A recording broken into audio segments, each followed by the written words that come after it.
आइए हम सुने विज्ञान की अनकही कहानियाँ।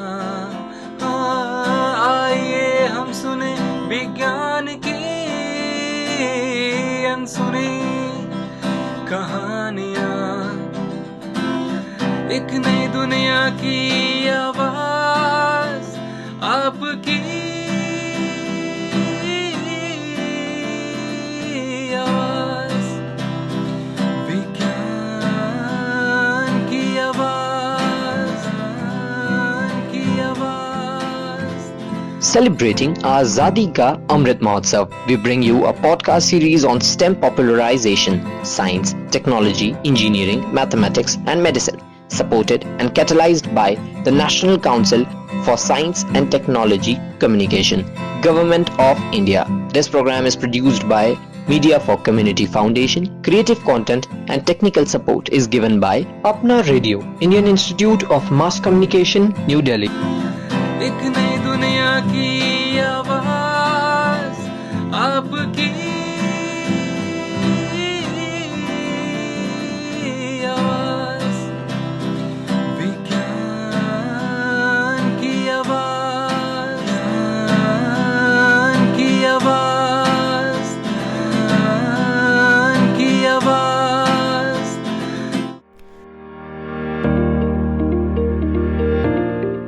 स्वतंत्रता के बाद विज्ञान के क्षेत्र में देश को आत्मनिर्भरता की राह पर ले जाने में हमारे वैज्ञानिकों की भूमिका अहम रही है। भारत में जब भी पूरा वनस्पति विज्ञान के विकास का उल्लेख होता है तो प्रोफेसर बीरबल साहनी को प्रमुखता से याद किया जाता है। उन्होंने स्वाभिमान के साथ भारतीय उपमहाद्वीप की वनस्पतियों का परिचय पूरी दुनिया से करवाया। उन्हें भारतीय पूरा वनस्पति विज्ञान अर्थात इंडियन पैलियोबॉटनी का जनक कहा जाता है। प्रोफेसर बीरबल साहनी एक महान दूरदर्शी थे। उन्होंने वर्ष 1964 में पूरा वनस्पति विज्ञान को एक विज्ञान के रूप में स्थापित करने के लिए पूरा वनस्पति विज्ञान संस्थान की स्थापना की, जिसमें पौधों के जीवन की उत्पत्ति एवं विकास, जीवाश्म ईंधन की खोज सहित अन्य भूवैज्ञानिक मुद्दों को सुलझाने में संस्थान की क्षमता की परिकल्पना की। शुरुआत में संस्थान ने भूवैज्ञानिक समय अवधि के अंतर्गत पौधों के जीवाश्मों तथा उनसे संबंधित पहलुओं का अध्ययन करने पर बल दिया। हालांकि संस्थान ने अपने अनुसंधान आयामों का दायरा बढ़ाया, कार्य क्षेत्र को विस्तार देते हुए इसका नाम बदलकर Birbal Sahni institute of palaeo sciences कर दिया गया, जिसका मुख्य उद्देश्य एक पटल के तहत पूरा विज्ञान को आगे बढ़ाने एवं देश की बढ़ती जरूरतों को पूरा करने के लिए प्रबलित रणनीतियों के साथ अधिक समग्र दृष्टिकोण को समायोजित करता है। वैश्विक परिवर्तन के बीच आज भारतीय विज्ञान, साइंस, टेक्नोलॉजी, इंजीनियरिंग, मैथमेटिक्स और मेडिसिन के क्षेत्र में व्यापक तरीके से कार्यरत है। बीरबल साहनी पूरा विज्ञान संस्थान मौलिक एवं प्रायोगिक अनुसंधान के रूप में एकीकृत नवीन विचारों के साथ एक समर्पित वैज्ञानिक टीम के माध्यम से अनुसंधान एवं विकास में उत्कृष्टता प्राप्त करने का प्रयास कर रहा है। चलिए आज के इस कार्यक्रम में आपकी मुलाकात करवाएं संस्थान के डिप्टी डायरेक्टर साइंटिस्ट जी डॉक्टर अनुपम शर्मा के साथ।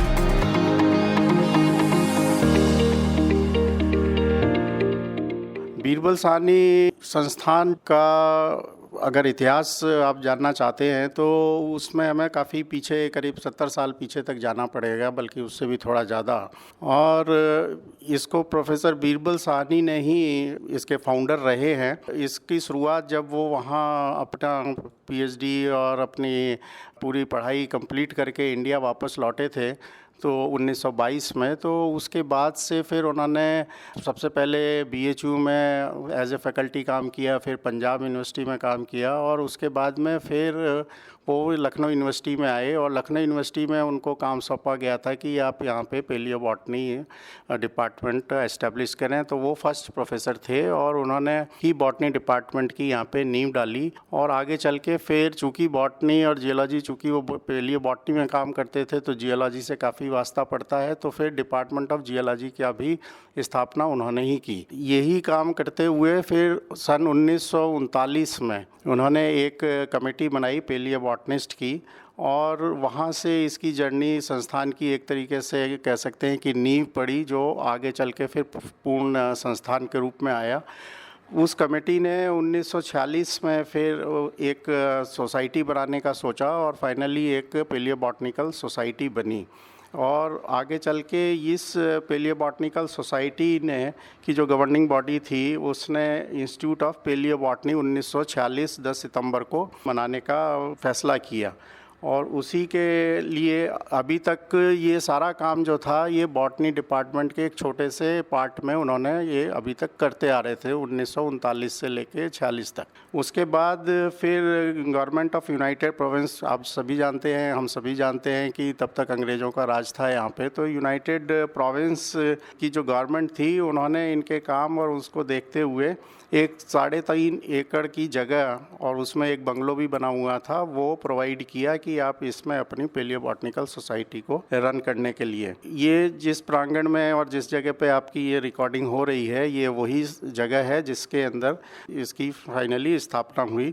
तो आगे चल के फिर सितंबर 1948 में इस जगह पे ये अपना आया और 3 अप्रैल 1949 को उस समय प्राइम मिनिस्टर हमारे पंडित जवाहरलाल नेहरू थे और उन्होंने ही इसकी नींव रखी। और जो फाउंडेशन स्टोन था वो बीरबल साहनी ने खुद अपने आप तैयार किया था जिसमें उन्होंने 77 फॉसिल लगाए थे। करीब करीब ओल्डेस्ट लाइफ फॉर्म जो कि एक साइनोबैक्टीरियल प्रिंट होते हैं एक तरीके से आप कह सकते हैं, जिनको कि स्ट्रोमेटोलाइट्स कहा जाता है, वहाँ से लेके और एकदम रीसेंट कुछ 100 साल पहले 1000 साल पहले तक के जो कार्बनाइज्ड ग्रेन जो विभिन्न सभ्यताओं में मिलते हैं उस तब को सजोया था और वो फाउंडेशन स्टोन उन्होंने बनाया, जिसको कि फिर 10 अप्रैल 1949 को स्टोन लगाया गया 3 अप्रैल 1949 को। और लेकिन अनफॉर्चुनेटली 10 अप्रैल 1949 को ही उनका देहांत हो गया। तो उसके बाद फिर जो नई बिल्डिंग यहाँ की बननी थी वो सारा जिम्मा जो था उनकी धर्मपत्नी जो श्रीमती सावित्री साहनी थी उन्होंने उसको संभाला as a president of the society और 1952 में फिर ये बन के तैयार हुआ। तो सावित्री साहनी ही इसकी प्रेसिडेंट थी और उसके बाद जो थे पहले सिथोले जी, बाद में एक डॉक्टर सुरंगे, ये लोग मतलब इंचार्ज डायरेक्टर के पद पे रहे। और फिर चूँकि ये सब्जेक्ट और इसकी महत्ता को देखते हुए बाद में और विज्ञान के स्तर को देखते हुए बाद में डीएसटी जो गवर्नमेंट ऑफ इंडिया का साइंस एंड टेक्नोलॉजी मिनिस्ट्री के अंदर का डिपार्टमेंट है उसने मतलब इसको टेक ओवर कर लिया और आज की डेट पे तब से लेके अब तक हम लोग जो है एक ऑटोनोमस बॉडी है department of science and technology government of India के अंडर में funded by government of India. Basically जो ये संस्थान का निर्माण हुआ और स्थापना हुई मेनली ये पेलियोबॉटनिकल स्टडी करने के लिए था, पूरा वनस्पति विज्ञान के को समझने का, जानने का और इसकी महत्ता को ध्यान में रखते हुए बीरबल साहनी जी ने इसको स्थापना की थी। इस संस्थान का मेन उद्देश्य ये था कि जीवन कैसे उत्पत्ति हुई उसकी, कैसे फिर कालानुक्रम में कैसे कैसे अलग अलग फॉर्म अलग अलग टाइम पे आए। अभी तक पृथ्वी के इतिहास में जब से पृथ्वी बनी है करीब 4.5 अरब साल पहले, तब से लेके 5 बड़े एक्सटिंक्शन हुए हैं और हर मास एक्सटिंक्शन के बाद में लाइफ फॉर्म्स बदले हैं। लाइफ फॉर्म्स का एक ब्यूटी ये है कि ये कभी रिपीट नहीं होते, कि जो पहले थे फिर से दोबारा अगर सिमिलर कंडीशन आई तो उसके बाद फिर से वैसी ही लाइफ आएगी, ऐसा नहीं है, नए फॉर्म्स आते हैं। तो जब हम पूरा जियोलॉजिकल टाइम स्केल उठा के देखते हैं तो हम पाते हैं कि अलग अलग समय पे अलग अलग तरह की वनस्पति और प्राणी हमें इस पृथ्वी पे थे और जो कालांतर में मतलब विलुप्त हुए और उसकी जगह दूसरी नई प्रजातियां आईं। मेनली तो यही था कि लाइफ कैसे इवॉल्व हुई, उसका इवोल्यूशन कैसे हुआ और पर्टिकुलरली प्लांट लाइफ को लेके, और उसमें टाइम के हिसाब से कैसे बदलाव आते गए। और पृथ्वी जो है एक हमारी काफ़ी डायनेमिक स्टेट में है, ऐसा नहीं कि शुरू से लेके आज तक ऐसे ही है। आपने एक टर्म प्लेट टेक्टोनिक्स सुना होगा, तो उसके हिसाब से ये है कि पृथ्वी के ये जितने महाद्वीप हैं ये पहले एक समय ऐसा आया कि जब ये सब अलग अलग थे फिर ये जुड़ के एक बड़ा महाद्वीप बन गया जिसको कि पेंजिया नाम दिया गया, और फिर इसके बाद फिर से उसका विघटन होता है और वो अंकारा लैंड और गोंडवाना लैंड में बदलते हैं, और गोंडवाना लैंड के बाद में वहाँ से फिर भारत निकलता है और फिर उत्तर की दिशा में चलना स्टार्ट करता है। फाइनली ये जाके फिर एशिया में नॉर्थर्न हेमिस्फीयर में एशिया के साथ टकराता है और जिसके कारण से हिमालय की उत्पत्ति होती है। होती है। तो इस तरह से आप देखेंगे कि प्लांट लाइफ में भी जो चेंजेस आए हैं उस पे जो हमें इसके बारे में क्योंकि वेजिटेशन जो है वो क्लाइमेट से काफ़ी गवर्न होता है। सिमिलरली जो बायोडाइवर्सिटी है, सिमिलरली और अगर बहुत रीसेंट टाइम में आप देखें तो ह्यूमन इवोल्यूशन भी, और क्योंकि जो चीज़ें जहाँ पे उपलब्ध होंगी उन्हीं का सेवन करके बाकी जो भी लाइफ फॉर्म्स हैं वो अपना करते हैं। तो जलवायु का एक बहुत ही बड़ा रोल है। तो इस संस्थान का ये कि जब से पृथ्वी बनी कैसे कैसे जलवायु में परिवर्तन आया, कैसे ऑक्सीजन का इवोल्यूशन हुआ, कैसे डिफरेंट लाइफ फॉर्म्स आए, कैसे अलग अलग कंडीशंस होने पे अलग अलग तरह का हुआ, तो हमें काफ़ी इन्फॉर्मेशन जो है ये मिलती है। और उसके साथ ही मतलब अगर एप्लीकेशन बेस्ड देखें तो उसमें कोल और हाइड्रोकार्बन का जो हमारे एनर्जी के आज मेन सोर्स हैं वो भी कहीं ना कहीं वनस्पति और लाइफ फॉर्म्स के ही रिटर्न से फाइनली बने हैं। तो काफ़ी इम्प्लीकेशंस हैं इस सब्जेक्ट के, और चाहे वो क्लाइमेट चेंज हो, चाहे वो फॉसिल फ्यूल्स हो, ये सारे क्षेत्र हैं जिसमें कि काम हो रहा है। इंस्टीट्यूट अपने आप में एक ऐसा इंस्टीट्यूट है कि जो और कहीं पे नहीं है, dedicated completely for paleo sciences. पहले स्थापना के समय पेलियो बॉटनी था, लेकिन 2015 में फिर ये बदल के पेलियो साइंसेस हो गया। उसका कारण ये था कि साइंस में भी चूंकि प्रगति होती रहती है, तो एक समय ऐसा आने लगा कि खाली फॉसिल्स को देख के जब आपको फॉसिल मिलेगा तब तो आप बता सकते हैं कि क्या चीज़ थी, कैसी थी, चाहे वो जलवायु के बारे में हो, चाहे वो बायोडाइवर्सिटी के बारे में हो, चाहे वो इवोल्यूशन के बारे में हो। लेकिन जब आपके पास फॉसिल नहीं है और फॉसिल लगातार नहीं मिलते हैं, कहीं मिलेंगे फिर कुछ टाइम का गैप होगा, फिर कुछ मिलेंगे, तो उस बीच के गैप में क्या हुआ, तो उस कारण से उस गैप को भी फिल करने के लिए आपको दूसरे डिसिप्लिन्स की सहायता लेनी होती है। और आज का विज्ञान ये कहता है कि आप मल्टी प्रॉक्सी अप्रोच होनी चाहिए। मतलब एक सबूत काफ़ी नहीं है, आपको कई तरह के सबूत दिखा के और फिर अपनी बात को तर्क से रखना होता है। तो उसी क्रम में पेलियोबॉटनी की जो लिमिटेशंस थी उसको ओवरकम करने के लिए संस्थान को पेलियोबॉटनी से पेलियो साइंसेस किया गया। और लगातार जो यहाँ पे शोध हो रहा है वो अंतर्राष्ट्रीय स्तर का हो रहा है, और उसमें चाहे लाइफ के ओरिजिन की बात हो, इवोल्यूशन की बात हो, क्लाइमेट चेंज की बात हो, एनर्जी सेक्टर की बात हो, ये सारे ही ऐसे डिसिप्लिन हैं जिनमें कि काम यहाँ पे हो रहा है और वो एकदम अंतर्राष्ट्रीय स्तर का है। तो मैं कहूँगा कि ये सारे ऐसे पैरामीटर्स हैं जिसको कि आप कह सकते हैं कि ये सब अपने आप में जब भी एक नई फाइंडिंग आती है वो अपने आप में एक उपलब्धि ही होती है। और पिछला अगर आप 8-10 साल का रिकॉर्ड उठा के देखें तो ग्राफ हमारा लगातार उन्नति दिखाता है। इससे ये पता चलता है कि अब चूँकि हमारे पास बेटर टूल्स हैं, डाइवर्सिफाइड है, इसलिए हम वो सारे काम भी कर पा रहे हैं जो आज से कुछ साल पहले कर पाना मुश्किल था, क्योंकि हमारे पास उस तरह की सुविधाएं नहीं थी या उस तरह की एक्सपर्टीज़ के लोग जो या साइंटिस्ट थे वो नहीं थे।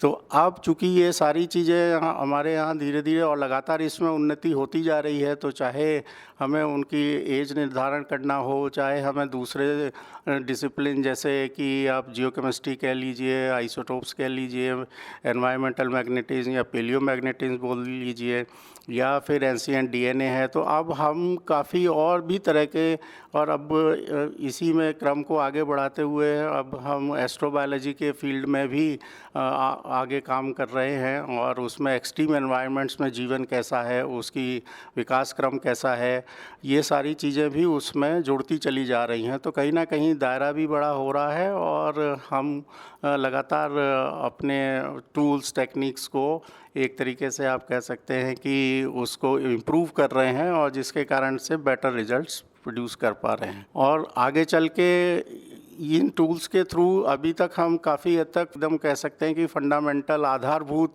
काम कर रहे थे, लेकिन अब जो समय आया है और ऊपर से थोड़ा ये भी है कि हमें अपने को आत्मनिर्भर भी बनाना है, तो उस दिशा में भी ये सारे जो सुविधाएं हुई हैं इसके थ्रू दूसरों की मदद करने से, कंसल्टेंसी करने से नए नए ऐसे क्षेत्र हैं। अब हम प्राइवेट सेक्टर इंडस्ट्री जो है, चाहे वो ऑयल इंडिया हो, ONGC हो, इन सब से भी हमारे प्रोजेक्ट आ रहे हैं या हम MOU कर रहे हैं। इसी के साथ में एक जियो हेरिटेज का भी प्रोग्राम हम लोगों ने किया है कि जियो हेरिटेज मतलब वर्ल्ड में काफ़ी दिनों से चल रहा है, लेकिन इंडिया में इसको, भारत में इसको ज़्यादा तवज्जो नहीं दी जा रही थी। लेकिन ये हमारी धरोहर है, क्योंकि भारत एक इतना बड़ा देश है और उस पूरे देश में बहुत सारे, जब से पृथ्वी बनी है और तब से लेके अब तक, उसके बहुत सारे ऐसे जगह फॉसिल्स और ये सब अवेलेबल हैं कि जिनको हमें प्रिजर्व करना चाहिए। वो हमारे लिए एक जियो टूरिज्म का भी रास्ता खोलते हैं। तो ये सब ऐसे स्टेप्स हैं कि जिनको अपना के हम न केवल अपने संस्थान को आत्मनिर्भरता की ओर ले जा सकते हैं, बल्कि अपनी धरोहर को और हमारी अभी प्रेजेंट और आने वाली जो जनरेशन है उनको भी इस ज्ञान से परिचित करा सकते हैं। आपका बहुत बहुत धन्यवाद डॉक्टर अनुपम शर्मा।